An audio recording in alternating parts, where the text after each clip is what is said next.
Hello दोस्तों, आज की इस रोमांचक कहानी में आपका स्वागत है। तो दोस्तों, मेरा नाम प्रिया है और मैं नोएडा की रहने वाली हूँ। मेरे घर में मेरे पापा, मम्मी और मेरे दादा दादी हैं। मैं अपने माँ बाप की इकलौती औलाद हूँ। मुझे मेरे माँ बाप ने बड़े लड़ प्यार से बड़ा किया है। आज मेरी उम्र 17 साल की है, लेकिन मुझे देखकर कोई कह नहीं सकता कि मेरी उम्र इतनी कम होगी, क्योंकि मेरा बदन बिल्कुल एक 26 साल की लड़की की तरह हो चुका है। और इसकी वजह मैं खुद ही हूँ, जो 17 साल की उम्र से ही मैं वह सब करने लगी। मेरे घर में 5 रूम है।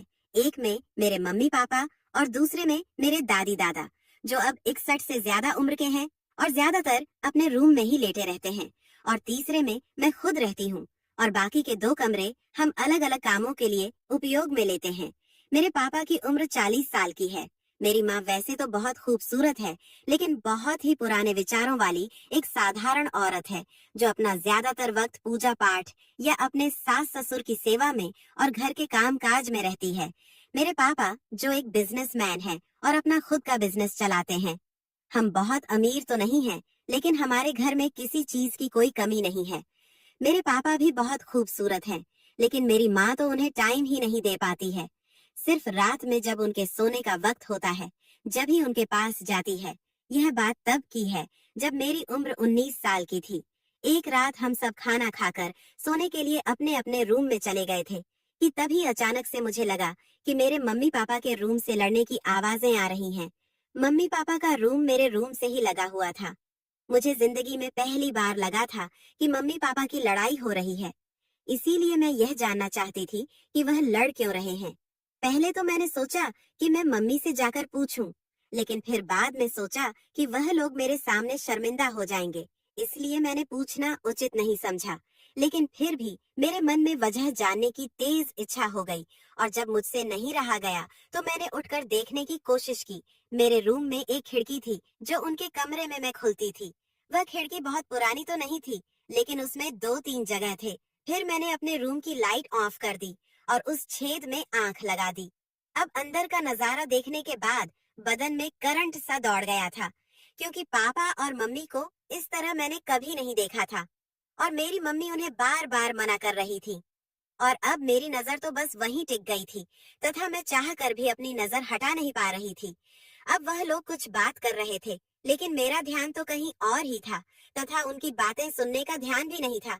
अब मेरा दिल जोर जोर से धड़क रहा था, तथा इसके साथ ही मुझ पर एक और बिजली गिरी, तथा यह सब देखते ही मेरी तो जैसे सांसें ही रुक गई थी। फिर मेरी मम्मी उस चीज को देखकर पहले तो गुस्सा हुई और फिर शर्म से अपनी नजरें झुका ली। अब उन्हें भी कुछ महसूस होने लगा था और फिर उन्होंने इशारे से पापा को अपने पास बुलाया। फिर मेरे पापा और मम्मी कुछ तक समय वैसे ही रहे जैसे एक पति पत्नी रहते हैं। फिर थोड़ी देर के बाद मम्मी अपने आप को ठीक करके और लाइट बंद करके सोने के लिए लेट गई। अब कमरे में बिल्कुल अंधेरा होने की वजह से मुझे कुछ नहीं दिख रहा था। तो तब मैंने भी जाकर लेटने की सोची और फिर मैं भी अपने बिस्तर पर आकर लेट गई। लेकिन अब मेरी आंखों के सामने तो मम्मी पापा की पिक्चर मानो चल रही थी, और पापा का वह भयानक अवतार पता नहीं क्यों मुझे बहुत अच्छा लग रहा था। अब मेरा दिल कर रहा था कि मैं भी उनके साथ वैसे ही रहूं जैसे मम्मी रहती हैं। उस रात मुझे बहुत खुजली हो रही थी। फिर मैंने उस रात पहली बार अपने हाथ की मदद ली। अब मेरे ख्यालों में और कोई नहीं बल्कि मेरे पापा ही थे। फिर जब मेरी खुजली बंद हुई, तब मैं इतनी थक थी कि कब मेरी आंख लग गई मुझे पता ही नहीं चला। फिर सुबह मम्मी ने जब आवाज लगाई तो मेरी आंख खुली। फिर मम्मी बोली कि बेटी, सुबह के 9 बजे रहे हैं, स्कूल नहीं जाना क्या? तो तब मैं उठकर सीधी बाथरूम में गई। तो फिर अब मेरी आंखों के सामने फिर से वही नजारा आ गया था। अब मुझे फिर से खुजली होने लगी थी, तो मैंने फिर से अपने हाथों की मदद ली। दोस्तों, मुझे बहुत अच्छा महसूस हो रहा था। खैर, जैसे तैसे करके मैं स्कूल जाने के लिए तैयार हुई और ड्रेस पहनकर बाहर आई। तो नाश्ता करने टेबल पर बैठी तो मेरा पापा से सामना हुआ। मैं रोज सुबह पापा को गुड मॉर्निंग करती थी, तो तब मैंने आज दिन भी पापा को वैसे ही गुड मॉर्निंग किया। अब मैं उनके ठीक सामने जाकर कुर्सी पर बैठकर नाश्ता करने लगी थी, और फिर नाश्ता करने के बाद मैं स्कूल की बस पकड़ने के लिए बाहर जाने लगी। लेकिन मेरा मन पापा को छोड़कर जाने का नहीं हो रहा था। तो तब मैं बाहर तो गई, लेकिन कुछ देर के बाद वापस आकर मैंने बहाना बनाया कि मेरी बस निकल चुकी है। अब ऐसी स्थिति में पापा मुझे स्कूल छोड़कर आया करते थे, तो तब मम्मी बोली कि जा पापा से कह दे, वह तुझे स्कूल छोड़ आएंगे। फिर मैं खुशी खुशी पापा के कमरे में गई। फिर मैंने पापा से कहा तो वह मुझे स्कूल छोड़ने के लिए राजी हो गए। मैंने कहा मैं लेट हो रही हूँ। तो तब पापा बोले कि ठीक है, मैं टी शर्ट तो पहन लूं, तुम मेरा बाहर इंतजार कर। तो मैं बाहर आकर इंतजार करने लगी। पापा मुझे ज्यादातर स्कूल कार में छोड़ते थे, लेकिन उस दिन मेरे कहने पर उन्होंने मुझे हमारी एक्टिवा स्कूटर पर स्कूल छोड़ने के लिए गए। दोस्तों, यहाँ तक तो मेरा प्लान सफल रहा था, लेकिन आगे के प्लान में थोड़ा खतरा था और मुझे यकीन नहीं था कि वह सफल हो जाएगा। फिर मैं उनके पीछे बैठ गई और फिर हम स्कूल की तरफ चल दिए। मेरा स्कूल घर से लगभग 8 किलोमीटर दूर था। रास्ता लंबा था और सुबह का वक्त था, तो रोड सुनसान थी। फिर जब हम घर से 3 किलोमीटर दूर आ गए, तो तब मैंने पापा से कहा कि गाड़ी मैं चलाऊंगा। तब पापा परेशान होकर बोले कि ठीक है, लेकिन हैंडल में ही पकड़ूंगा। अब मुझे मेरा प्लान कामयाब होता दिख रहे थे। तब मैंने कहा कि ठीक है, और पापा ने गाड़ी साइड में रोककर मुझे अपने आगे बैठाया और मेरी बगल में से अपने दोनों हाथ डालकर हैंडल पकड़ा और धीरे धीरे चलाने लगे। लेकिन अब गाड़ी चलाने पर किसका ध्यान था? मेरा इरादा तो कुछ और था। और फिर इस तरह मस्ती कर हुए मैं स्कूल पहुंच गई। फिर पापा को जाते वक्त मैंने एक बार फिर से बाएं बाएं किया। अब पापा शायद मुझे लेकर कुछ परेशान हो गए थे, क्योंकि मैंने हरकत ही कुछ ऐसी कर दी थी। और मेरी तो पूछो मत, मेरी हालत तो इतना करने में ही बहुत खराब हो गई थी। फिर पूरे दिन स्कूल में मेरे दिमाग में पापा का ही ख्याल घूमता रहा और अब मेरा दिल कर रहा था कि मैं पापा के साथ गाड़ी पर ही बैठी रहूं। अब पता नहीं मुझे क्या हो गया था। ऐसी कौन सी तूफान मेरे अंदर था कि मैं पाप के साथ ऐसा करने के लिए ही सोचने लगी थी। खैर, आगे बढ़ते हैं। फिर मैं अपने मन की इच्छा और मेरे मन में चल रहे तूफान को लेकर घर पहुंची। अब उस वक्त लगभग 4 बज रहे थे। अब घर में दादा दादी के अलावा कोई नहीं था। मम्मी कहीं गई हुई थी और पापा अपने ऑफिस में थे। खैर, फिर मैं बाथरूम में गई और फ्रेश होकर बाहर निकली, तो अब मुझे बहुत सुकून मिला और फिर मैं सो गई। फिर मेरी आंख खुली तो शाम के 5 बजे रहे थे। फिर मैंने नहा धोकर कपड़े पहने और मैंने कपड़े भी उस दिन कुछ अलग दिखने वाले पहने थे। अब पापा के आने का टाइम हो गया था, लेकिन मम्मी का कोई पता नहीं था कि वह आएंगी।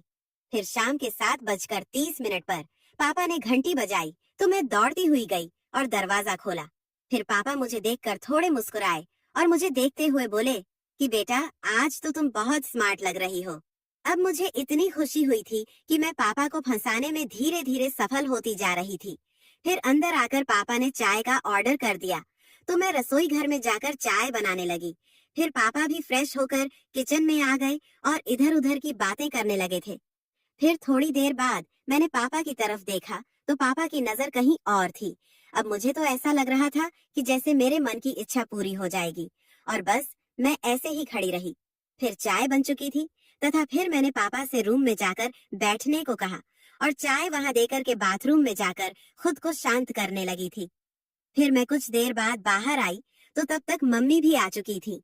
मुझे मम्मी पर बहुत गुस्सा आया, क्योंकि मुझे पापा से अपने मन की इच्छा को बताना था और मम्मी के सामने मैं कुछ नहीं कर सकती थी। अब पापा भी मम्मी के आने से थोड़ी दुखी हो गए थे, क्योंकि ना तो वह कुछ करती थी और ना ही उन्हें कुछ करने देती थी, और मुझे भी उन्हें सताने में बहुत मजा मिल रहा था। फिर खाना खाने के बाद पापा मुझसे बोले कि बेटी चल, थोड़ा घूम कर आते हैं, और मुझे लेकर घर के बाहर आ गए। फिर बाहर आकर उनका मूड चेंज हुआ और मुझसे बोले कि चल बेटा, पिक्चर देखने चलते हैं। तो तब मुझे पापा पर इतना प्यार आया कि पापा मेरे साथ अकेला रहने की कितनी कोशिश कर रहे हैं। खैर, फिर हम एक्टिवा पर सवार होकर एक सिनेमा में पहुंच गए और रास्ते में ही मम्मी को फोन कर दिया कि हम पिक्चर देखने जा रहे हैं। जब सिनेमा घर में कोई पुरानी मूवी लगी होने की वजह से ज्यादा भीड़ नहीं थी। पूरे हॉल में लगभग 50 से 60 लोग ही होंगे। अब मुझे पापा की समझदारी पर बहुत खुशी ही थी। वह चाहते तो मुझे किसी बढ़िया पिक्चर दिखाने ले जाते, लेकिन उन्हें शायद कुछ ज्यादा वक्त मेरे साथ बिताने थे। फिर उन्होंने सबसे महंगे टिकट लिए और फिर हम लोग बालकनी में जाकर बैठ गए। हमारा नसीब इतना बढ़िया चल रहा था कि बालकनी में हमारे अलावा सिर्फ एक ही लड़का था, जिसकी उम्र लगभग 17 साल था, और वह भी आगे की सीट पर बैठ गया था। अब तो हम दोनों को और भी आराम हो गया था। फिर पिक्चर चालू हुई, लेकिन पिक्चर पर किसका ध्यान होगा? अब मेरा ध्यान तो पापा की तरफ था और पापा भी तिरछी नजर से मेरी तरफ देख रहे थे। अब बस शुरुआत करने की देर थी कि कौन करे। अब मैं तो पापा का साथ पाने के लिए वैसे ही मरी जा रही थी, और फिर उसी वक्त जैसे मेरे पैर पर किसी जानवर ने काटा हो, मैं खड़ी हो गई। फिर तब पापा ने घबराते हुए पूछा कि क्या हुआ। तो तब मैंने बताया कि मेरे पैर पर किसी कीड़े ने काटा है। तो तब पापा बोले कि बैठ जाओ, और अब कांटे तो तुम मेरी सीट पर आ जाना। तो मैं बैठ गई। फिर 2-4 मिनट के बाद फिर से उछलते हुए खड़ी हो गई, लेकिन इस बार मुझे किसी ने काटा नहीं था, बल्कि मैं जानबूझकर खड़ी हुई थी। खैर, फिर पापा हंसते हुए बोले कि तू मेरी सीट पर आ। फिर तब मैं बोली कि पापा कोई बात नहीं, जैसे उस कीड़े ने मुझे काटा है ऐसे ही आपको भी काट लेगा। तो तब पापा बोले कि तू एक काम कर, मेरे बगल में बैठ जा। अब मैं तो पहले से ही तैयार थी, तो पापा के बोलते ही मैं उनके बगल में बैठ गई और पर्दे की तरफ देखने लगी थी। अब मैं उनकी बगल में बैठी हुई बिल्कुल छोटी सी लग रही थी, लेकिन मेरी उम्र उस वक्त 18 साल थी। फिर पापा मुझे पैसे देते हुए बोले कि कैंटीन से जाकर कुछ ले आओ। तो मैं बाहर गई और कैंटीन से कुछ खाने की चीजें खरीदने चली गई, और फिर जब तक वापस आई तो पिक्चर चालू हो चुकी थी। फिर मैंने पापा के बगल में बैठते हुए कहा कि पापा, मुझे आपके साथ बैठने में ज्यादा अच्छा लग रहा है। फिर तब पापा बोले कि तू फिर 1 मिनट रुक, और बैठे हुए ही खुद को सेट करने लगे थे। अब मुझे अंधेरे में कुछ नहीं दिख रहा था, और फिर जब उन्होंने मुझे बैठने को कहा और मैं उनके बगल में फिर से बैठ गई। फिर थोड़ी देर के बाद मुझे एहसास हुआ कि जो मेरे मन में चल रहा है वही पापा के मन में भी चल रहा था, लेकिन वह कह नहीं रहे थे। फिर हार मानकर पापा को इशारा किया, और पापा मेरे इशारे को समझ गए, तथा जिस तरह मम्मी पापा का साथ देती है उसी तरह आज मैं पापा का साथ देने लगी। हम दोनों ने काफी देर तक वहां मजे किया